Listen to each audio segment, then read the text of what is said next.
Morning, everybody. Hope you're all well. And the weather's sort of picking up a little bit, but hope you're all well. You've all had a good weekend. We're going to cover this same format as we've done before. I think Jill's covered that one, update, what we're going to update you on, government guidance, industry best practice, and then questions and answers. Jill's pretty much covered that. I'm going to hand you over to Ian. Ian, are you live from Burton Bradstock? What's the weather like down there? It's nice and sunny at the moment, and the blue sky. Yeah, the clouds just moved away from the coast, so hopefully it might be coming in your direction. So, okay, as Jill said at the beginning, hopefully we're coming towards the end of these clinics, in that it will mean that we're eventually open, but a little bit more patience yet. This week, the significant changes were obviously everybody knew about what was dubbed Super Saturday. Sorry, if you hold on. Joe, I can't. Can you take that? Sorry, my phone's going. Yeah, Super Saturday with pubs and hospitality industry being able to open up, and further changes in some of the lockdown procedures. Schools were announced to fully reopen in September, and it'll be really interesting to see how they manage that. But then we have the depressing news of local spikes and lockdowns occurring, with Leicester being the first, and concern about others. And I think we do have to take this very seriously, because we must not be the centre of further outbreaks and spikes. You've muted, Ian.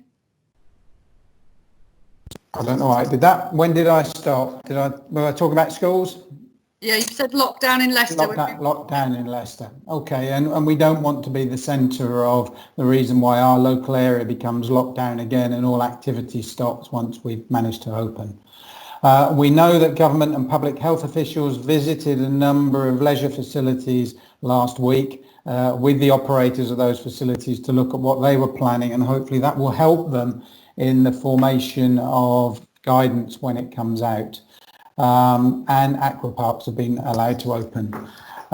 We've got guidance came out last week for the safer use of multi-purpose community facilities, and I would encourage you all to look at those, because I think there are bits in that we might see come in the guidance for us as sports facilities.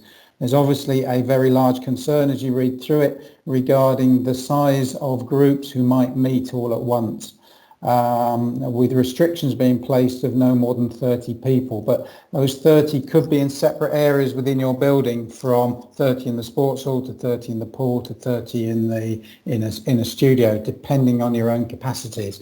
So it's interesting to read, and it might give us some view on what might come as a result of their visits to leisure centres, to see what comes out when they announce we can open. There was further guidance for people to be able to go on holiday, and for after schools clubs, or for holiday and after schools clubs. Guidance also on maintaining staff records and customer visits in support of the NHS test and trace.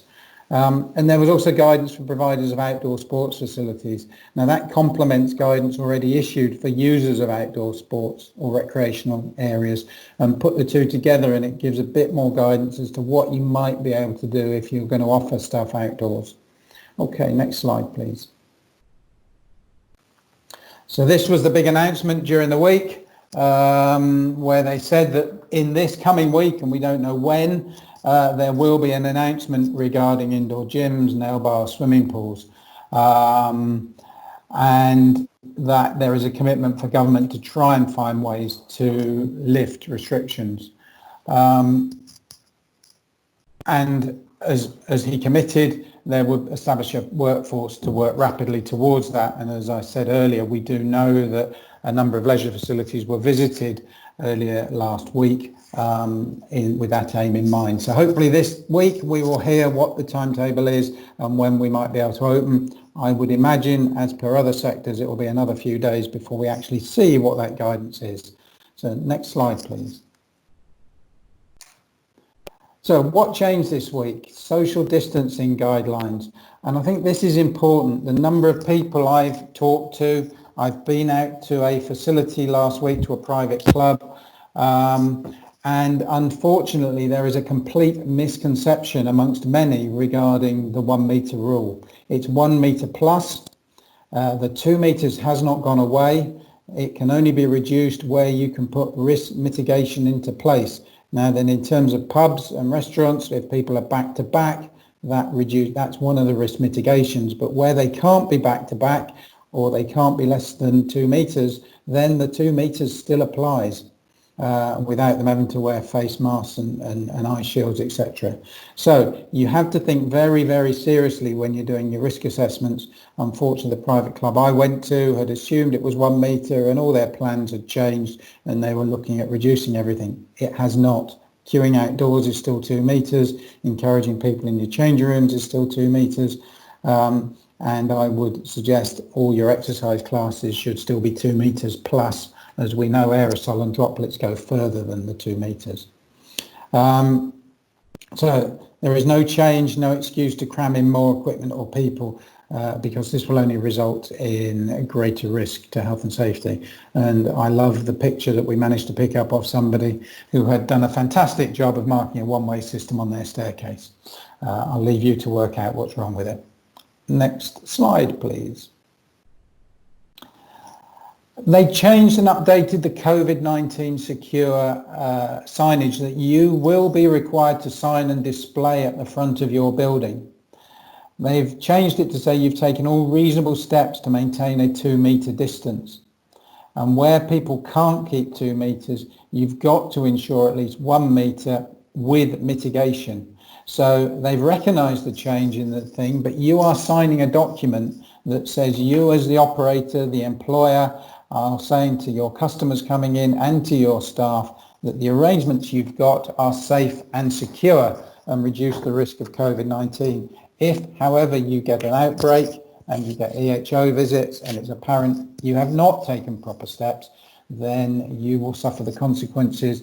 The NHS will suffer the consequences potentially of increased spikes and you will get a bad reputation in your own area. So it's vitally important that when you're signing this document and displaying it, that you mean it.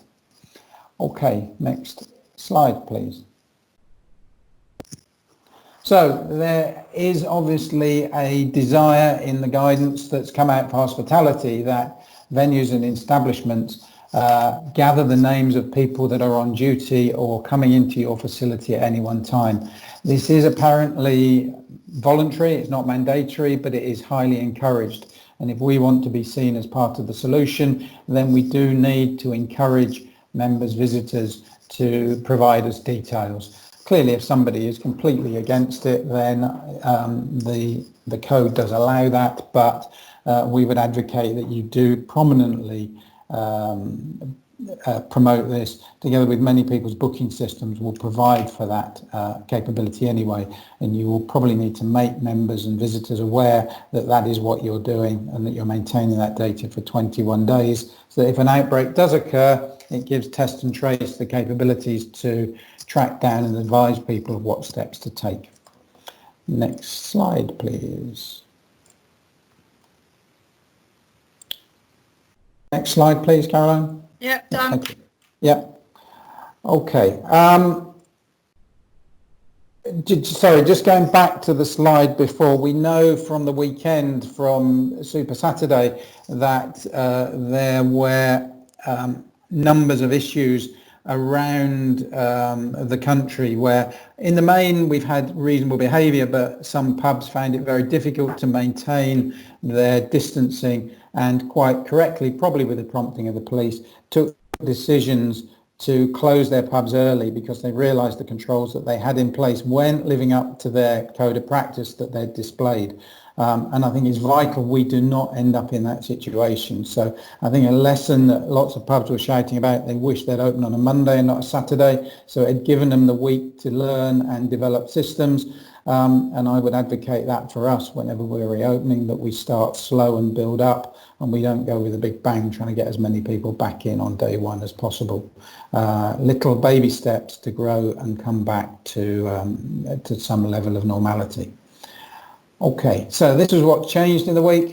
Further guidance came up from Sport England.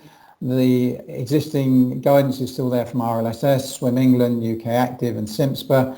The London Sports link is still one of the best links to get the most up-to-date guidance, and in fact the Sport England guidance refers to it as being one of the venues you can go to get the most up-to-date guidance. Most of the NGBs now have also launched their own guidance. If you wish to go in and find your NGB guidance relevant to you, then that clearly would be very helpful. Next slide, please. Okay. Clearly those sites that have got booking systems, make sure they're robust and easy. Your websites will hopefully advise people of any booking apps and phone lines, etc. It's worth testing them well in advance of opening so they don't crash on day one. Know what your nearest other facilities are doing. If you reopen and they don't, you might find you're overwhelmed, so therefore it's a potential that you need to make sure clearly displayed information about needing to book, not turning up in person, giving data, etc., to try and smooth the flow when you first opened. We provided a lot of information in terms of what to give to customers in our Clinic 10, and if you go onto our website you will be able to retrieve Clinic 10 to look at what we were suggesting and talking about regarding customer information and how to prepare customers for the changes that they will find when they come back in. Training is clearly essential. It's vital that they know the changes that you've put in place so that you can that staff will be confident and knowledgeable about the changes, and that we won't see what we saw over the weekend where some pubs had people delivering table service with face masks, the managers delivering food with no face masks, etc., so that there's a consistent way of operating that everybody knows and understands. As you know, we've been developing a training module, which Caroline will talk about at the end, which is available to all our clients at £1 a person, and also for non-clients at just a small amount more than that.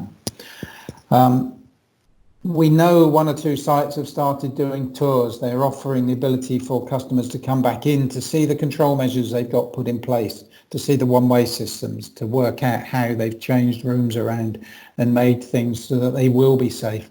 Maybe preempting government guidance. Let's hope it does fit with what the guidance will be when it comes out.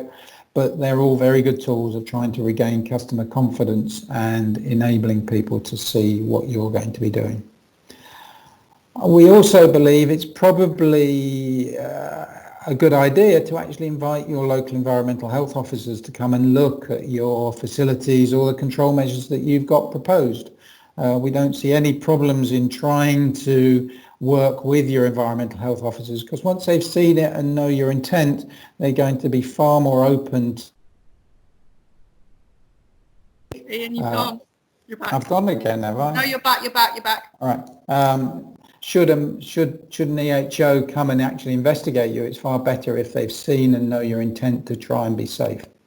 And we've already talked about this. Pubs over the weekend closed themselves, probably, as I said, with a bit of prompting from enforcing officers for fear of their licences, that if antisocial behaviour and distancing, particularly outdoors, didn't get controlled, they would be shut down. So it's a message to all of us that we do have to get this right. We've only got one opportunity to get it right, and if the government are to believe we're serious about wanting to reopen and know how to do it safely, we've got to be able to demonstrate that when we do finally reopen. Okay, next slide, please. So I would like to introduce Nathan. I hope Nathan is on the call. I know he's on the call, but hopefully, I don't know whether you want to put your video on, Nathan. Nathan is manager of Jersey Les Ormes, a trampoline park, who they clearly fall under a different regime, a different administration, and they've been fortunate enough to reopen last week, and we thought it was a great opportunity to invite somebody on who's actually done it, who's actually been through it. So Nathan, are you there?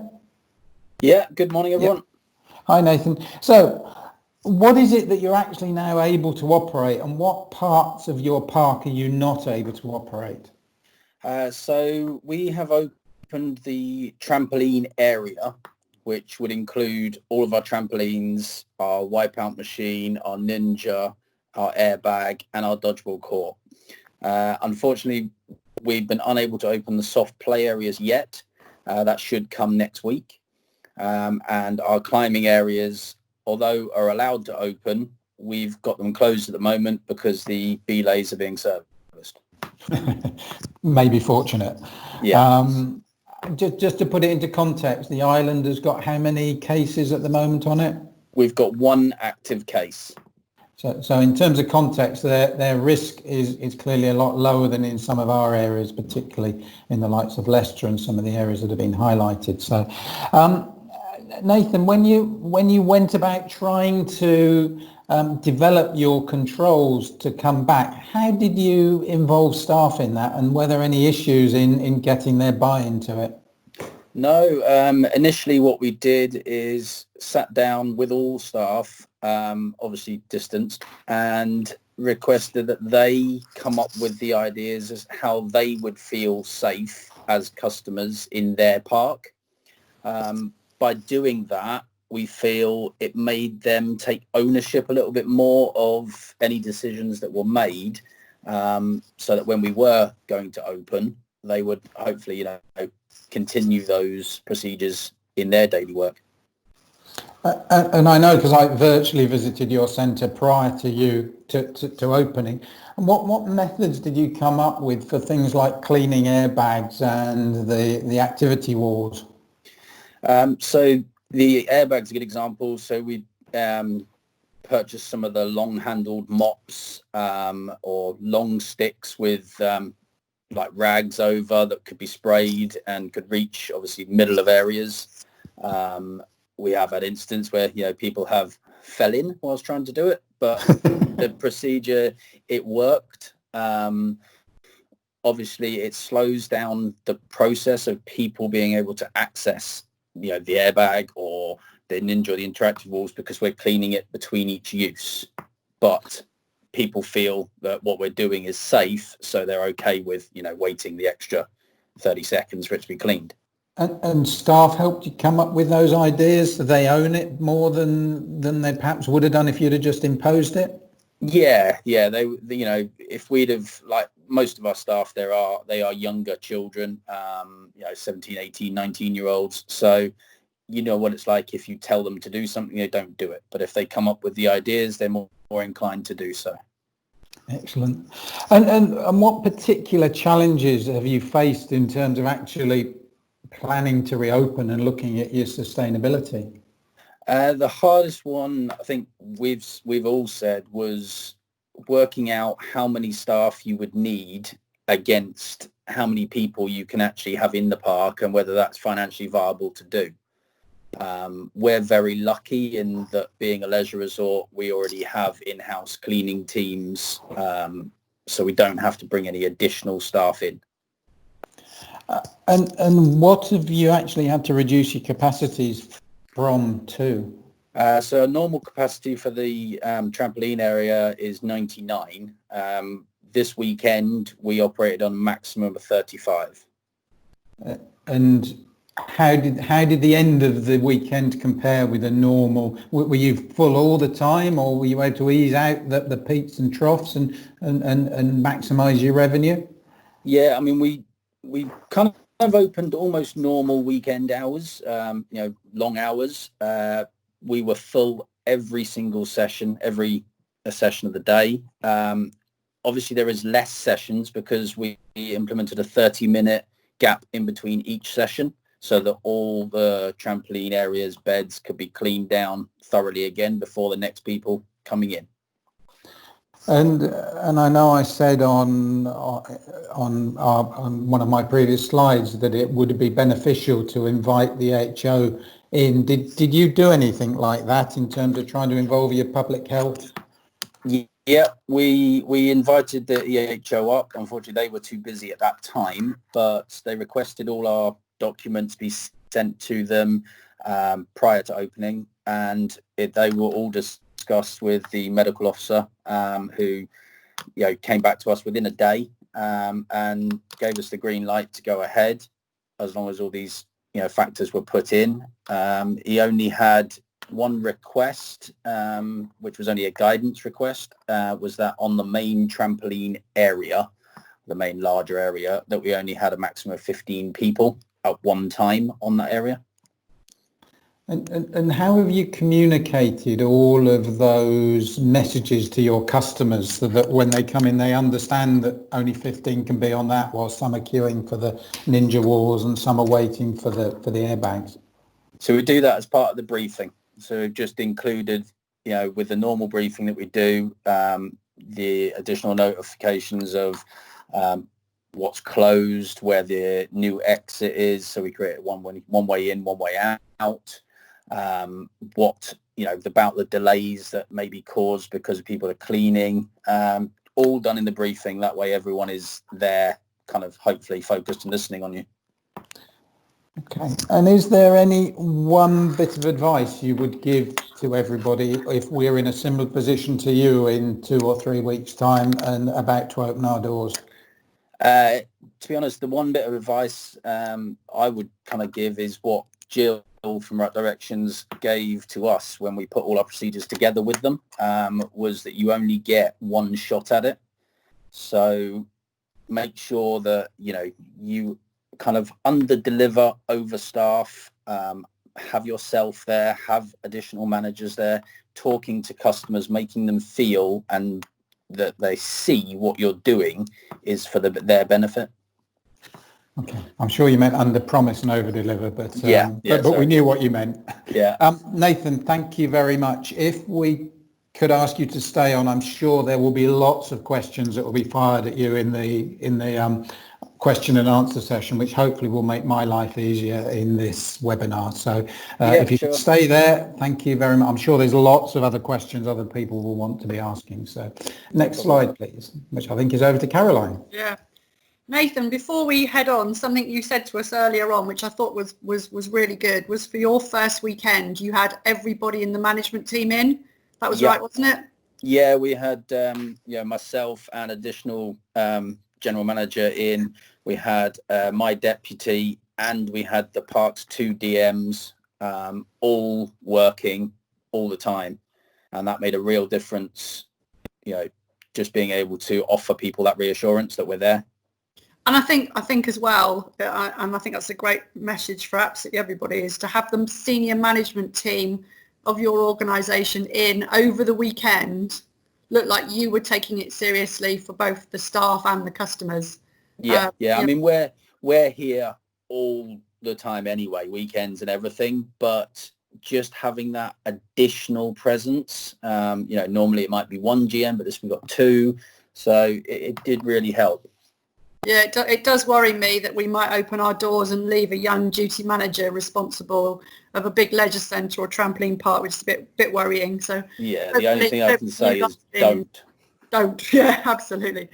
Okay, before we go on to questions and answers, we've had over 1,000 people do our training. It's up and running. Please log on. It's literally £1 per person. There's an awful lot of other training out there that's a lot more money, but it will give your frontline staff a really good basic awareness of what's likely to happen when they go back to work, what they need to do. So if you do want to book your staff on, please follow the link on this or go on to our website. As you can see on the bottom, we've put some of the feedback that came in this week, so we're really chuffed that we've had good feedback. So thanks for that, everybody. Something else that's happened in the last couple of weeks, we're doing an online platform for local authorities with a company called Tiller. So they will be able to, and quite a few local authorities are buying into this already. So if you do get an email from your local authority, it's basically a fit for business self-assessment where you'll be able to answer questions to make sure that you're ready, and your local authority will be able to check the documentation that you add on. And then accredit you, so you'll be able to put a nice big poster up on your wall to say that your local authority have deemed you safe for business. So watch this space on that potentially coming out from your local authority. Bit of updates. I'm not going to go through this in great detail because I think we've probably gone through this quite a few times, but we do have a webinar with Simpsborough on Wednesday on cleaning and risk assessments if anybody wants to sit in on that. And I'll leave that one. We'll move on. Swimming lessons, swimming club, trampoline parks. We're going to be putting on risk assessments onto Stitch this week. So plenty going on. Hopefully plenty of support for you all. Never going to forget these. Keep them going. We've seen spacing and being ignored already. Lots and lots of places have reopened and social distancing has gone out the window. And just as we all predicted, pubs and clubs where people are going back in once they've had a few beers, social distancing has gone out of the window. I think we could have done it an awful lot better in our industry than the pubs. So yeah, we'll feel aggrieved forever on that one, I think. Right, over to Jill for questions. Okay, Nathan, we have got quite a few in for you, so we'll go first with you. How often and how do you clean? How have you been cleaning your inflatables in the park? Between every user. Okay, and it's been difficult, but it has to be done. And how long has that taken you to do? Not long. So, for example, the airbag is a spray on the mop, clean down the areas in which they've landed and come off. Yeah, that's fairly quick. The wipeout machine's probably the longest one. We have say 5 users, so we clean down that whole inside area and the in and out exit of it. So that's a bit longer, but 2 or 3 minutes. It's not a long process. It's just, you got to keep doing it. Yeah. Okay. Thank you, Nathan. Another question: what challenges and concerns have you experienced from customers when they've been in your park since you've opened? Have they been well behaved? Have you had any challenges from the customers? No, I think because we're in such a privileged position of only having one active case, the fact that all of our primary schools have been back to school for 3 weeks and they're not socially distancing in schools has meant that people are a lot more acceptable to things we're doing. The only thing that we were asked to try and keep to was a moderate level of activity. So that's been one of the ones, just trying to ask children to calm down a little bit and stop sweating so much was something that, is not a norm. Okay. Moving away from your customers for a minute to your staff. How have you scheduled your staff? Have you put them into bubbles and teams, or how have you actually worked your rotas? So at the moment, we're only opening 5 days a week with kind of after school times and weekends. So we're only operating on our full-time staff. So they've all been in that one bubble, as we say, since day one anyway. So not really needed to bring in additional staff yet because of the restriction on the amount of pit capacity we can have. Doesn't require it. Are you planning on opening all day, every day during the summer holidays? Yes, so at least 6 days a week. Okay, and are you obviously going to need to bring casuals back then? Any plans? Yeah, not yet. We're hoping to move to what we would call our level 1 next week, which would mean all businesses can open additional activities. So that will require, again, more staff coming in because we'll have climbing and soft play open. We will look to bring in part-timers. Rough ideas are thinking that, we would bring in and they would be kept to certain activities so that group of coming in might only operate the climbing, so they're not mixing with trampoline staff. But again, because we're in such a privileged position, people are generally mixing with everyone almost now anyway. Yeah. Okay, thank you, Nathan. Another question. We're moving on to a bit about the kit now. From your photos, it looks as though you have a foam pit. Have you reopened this part of your park? And if you have, how are you cleaning it? No, that's the one area that has remained closed. Okay, and have you got any plans to open it, or is that staying closed for period? Yeah, it's gonna stay closed for the foreseeable. Again, I think, once we go to level 1, there is an option that we could open it because the risk is so low. But judging from what we had at the weekend, it wasn't a requirement to need it. Okay. Moving back to staff, we knew all these questions would come into you today. Moving back to staff, inclusive of management, how many team members were on shift over the weekend? Approximately 15. Okay. And what would you normally have on with that capacity? With that capacity, probably 10, no more. Okay. So you've you've probably got a third more on than you would normally have. Yeah, I'd say what the additional areas are is we would normally have the appropriate levels of staffing for our, risk assessment wise, but the additional staff are the additional management that's come in, the couple additional general floating cleaners for tables, chairs, touch point areas. Okay, thank you. And a question around your trampoline area. What is the size of your trampoline area where you were allowed to have 15 people using this part of your park? So that area has 28 beds normally. So basically, every other one. Yeah. Basically, well, that makes sense. That's quite a distance, isn't it? Yeah. Okay, I think this is probably the last question for you at the moment.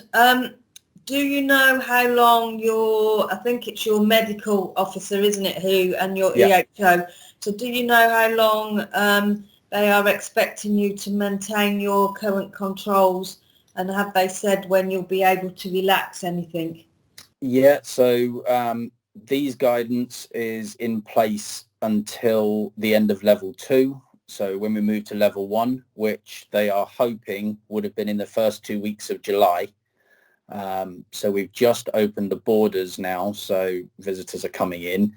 So I'd expect, if not towards the end of this week, early parts of next week, all being well. So have you got visitors coming in from England? Yes. Yeah, they are started on Friday.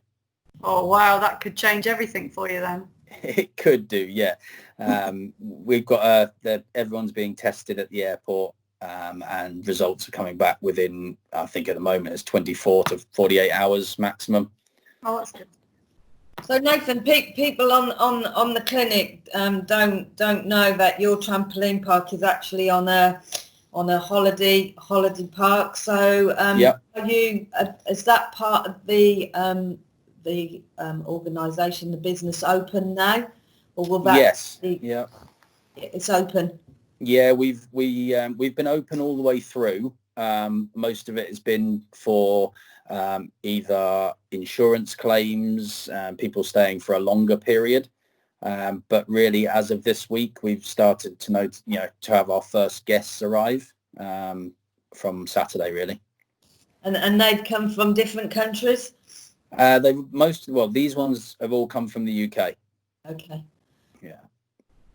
So could be interesting times in the next couple of weeks. Hopefully not, but yes, it could be. We could see. We are expecting a rise in cases. We've done so well. There is going to be a rise, but the medical side of things is really prepared for it and ready. So we should be okay. Okay, well, I think Nathan, we've come to the end of the questions for you. So thank you very much for joining us this morning, and we will keep in contact with you. And if you need any additional help from Right Directions, you know where we are. But thank you for joining us this morning. Thank you, Nathan. Brilliant. Really Thank you. Yeah, you guys have been brilliant. Thanks. Thank you. Thank you, Nathan. Thank you. Okay, Ian, I've got some questions for you. As always. I thought they'd all been done.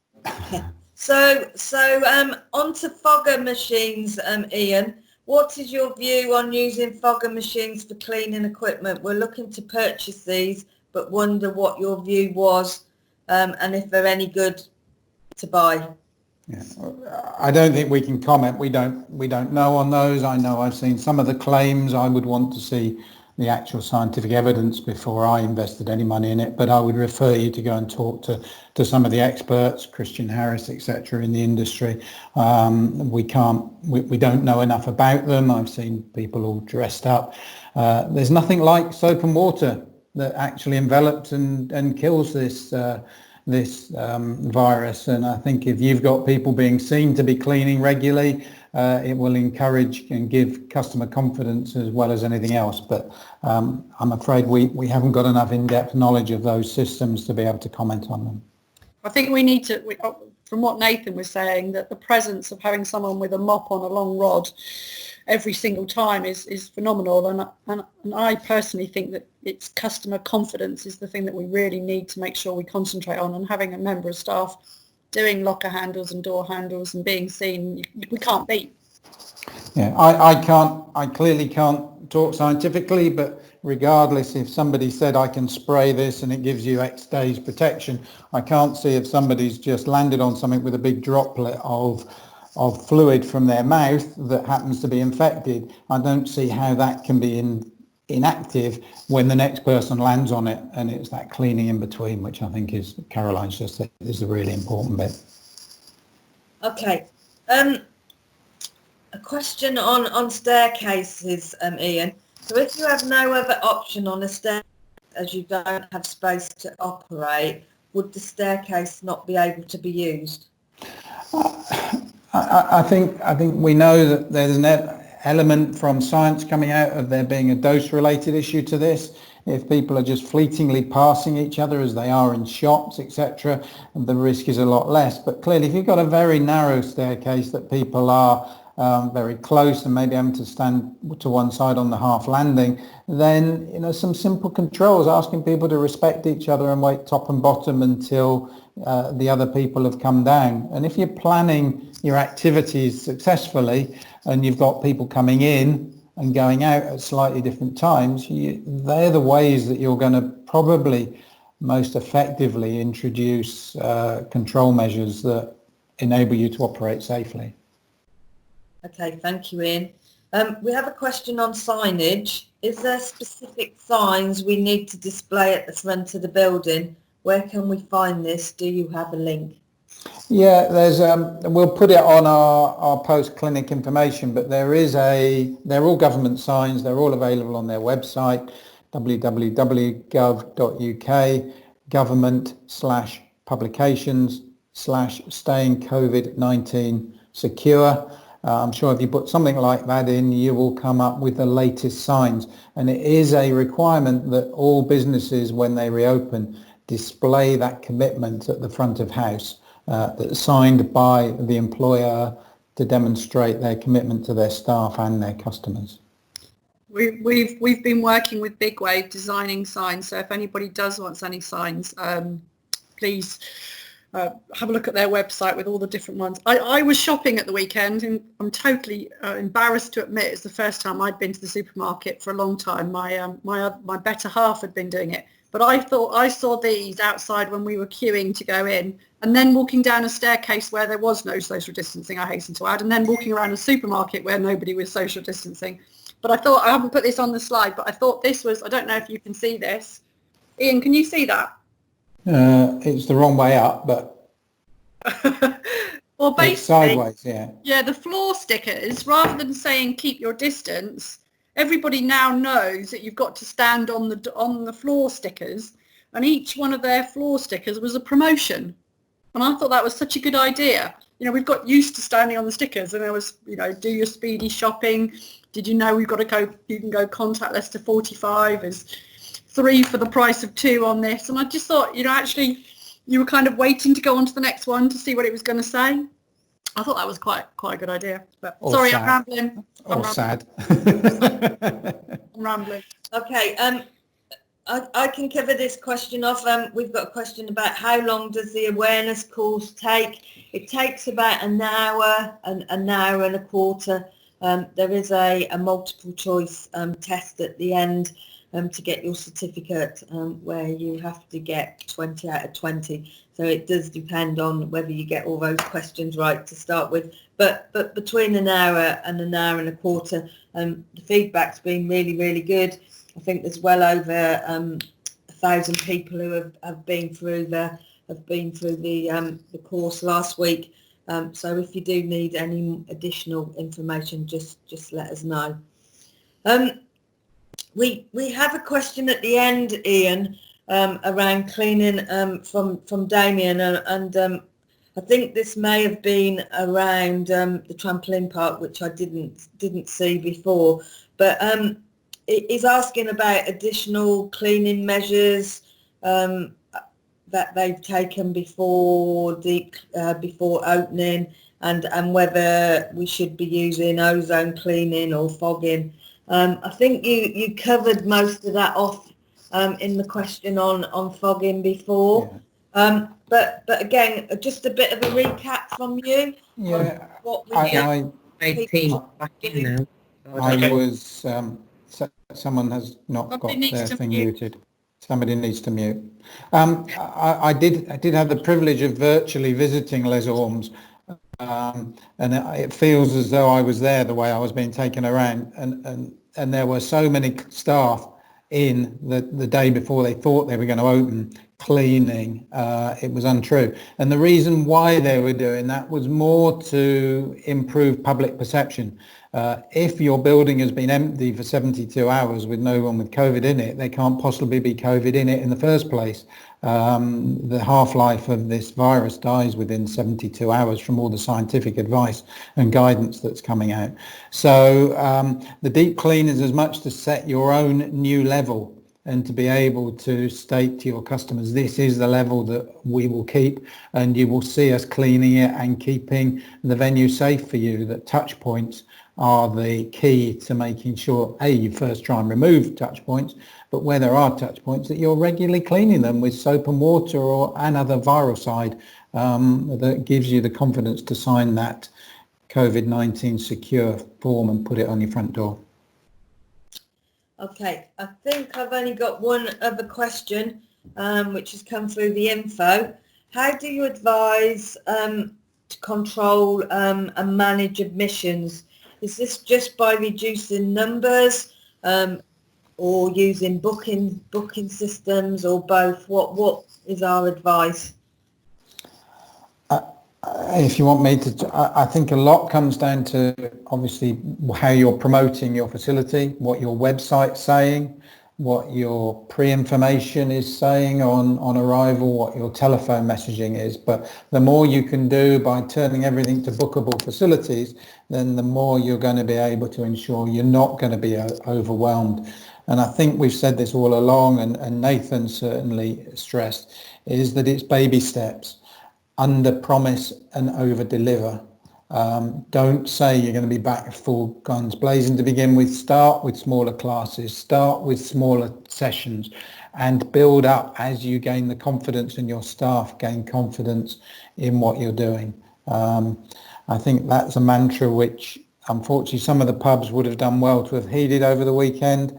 Hopefully they will now learn it's better to be slow in opening up and know your systems are secure, and that you're going to be good in doing what you need to do. Thank you, Ian. I think we've got 3 or 4 questions that we've had in this week, which we thought would be good to share with the clinics. Do you want to go through these? And it hasn't flipped over, at least on my screen. Okay, basically it says we assume that when we reopen, our cafe will be able to reopen too. What advice do you have on how we should operate it? Assuming the government does not advise against reopening your cafe, we suggest you follow the government guidance for restaurants, pubs, bars and cafes anyway. So we can reopen, we just need to make sure that we're following the government rules. Again, if you need any help, give us a ring. You may need to change the way you do things. For example, the guidance suggests you should minimise self-service and operate table service, providing cutlery and condiments only when food is served, providing only disposable condiments or cleaning non-disposable condiment containers after each use is also recommended.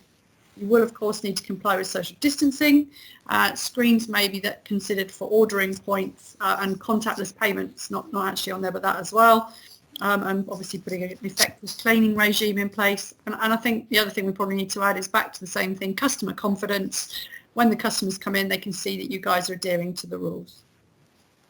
Ian, is that okay? Yeah, that's fine. I think we've all seen the how restaurants and pubs have started to open up from loads of coverage on the TV, and I think if you read the guidance and interpret it, there's some very simple ways that you would be able to open it. As I said, I saw some that had the staff had face shields. I prefer face shields than masks, but then you saw managers going out supposedly in full view of the cameras, totally ignoring the own rules that they'd put in place. So whatever you put in place, make sure you adhere to it. Next question. We have a beauty therapist and sports therapist who rent rooms in our centre. Will they be able to reopen, and do we need any information for them? Basically, we don't know when they'll be permitted to reopen. As soon as we do, we'll let you know. We suggest that you make sure you talk to them, make sure you've got their risk assessments, and train them on your new processes. Yeah. And where you're renting them out, you make them sign that COVID Secure 19 form as well. Yeah. They've got to make their commitment to their customers as well as you to yours. Okay, next question. What do you think about asking staff and customers to wear face masks? I think we probably covered this in quite a lot of clinics, haven't we, Ian? Yeah, it hasn't actually changed over on the page for everybody, but sorry. Yeah. Social distancing guidelines: 2 meters social distancing or 1 meter with risk mitigation, where 2 meters is not viable. We're saying that we should give staff the choice of whether or not they want to wear masks, apart from where the less than 2 meters we can't avoid. Yeah. Okay. And obviously you've got to wear them on on public transport. Next clinic next week. By all means, please book on. I think we've got some people who are opening gyms coming next week. Yeah, we're already opened the hoping gyms. Also to bring. We've got the Irish guys who we work with who have opened their gym, so we're hoping to bring them onto the clinic next week. And we also work with a couple of glamping sites and holiday home sites who open this weekend. So we've invited them to come along as well, just to share their experience. We know that some of the activities won't be applicable to everybody, but it's more about customers and what the best practice that they thought worked really well and what they've had to change once they've been opening. So that looks a very good clinic next week. And I think also what we will be able to do is tell you what the changes to Quest are going to be when we restart in September. Sport England have confirmed that we will be back up and running in September. So there will be some changes to Quest. Sorry, Ian. And above all, we might have a date. Yeah, we might. So just quickly to recap then, just make sure you're doing your risk assessments, they're up to date, you're training your staff, you're communicating with your customers through video, website, etc. Video, I think, is the best. I mean, to see a video tour of a building and what the measures are, to give them a bit of prepping information for them is a really good thing to do. And obviously signage, what you're doing with your signage, the big fours, and sanitising obviously as well. Okay, Ian, I think we're at the end. Yeah. That's for the person who wanted to know about signage. Go to Big Wave. Thank you to Nathan. He's gone now, but thanks to Nathan. Ian, thank you very much for answering all the questions. Hope you've all enjoyed it. Have a good week, and fingers crossed. We'll have all been able to get haircuts by next time. I got mine tonight. Yay! So have a good week, everybody, and we'll speak to you all soon. Bye. See you. Bye.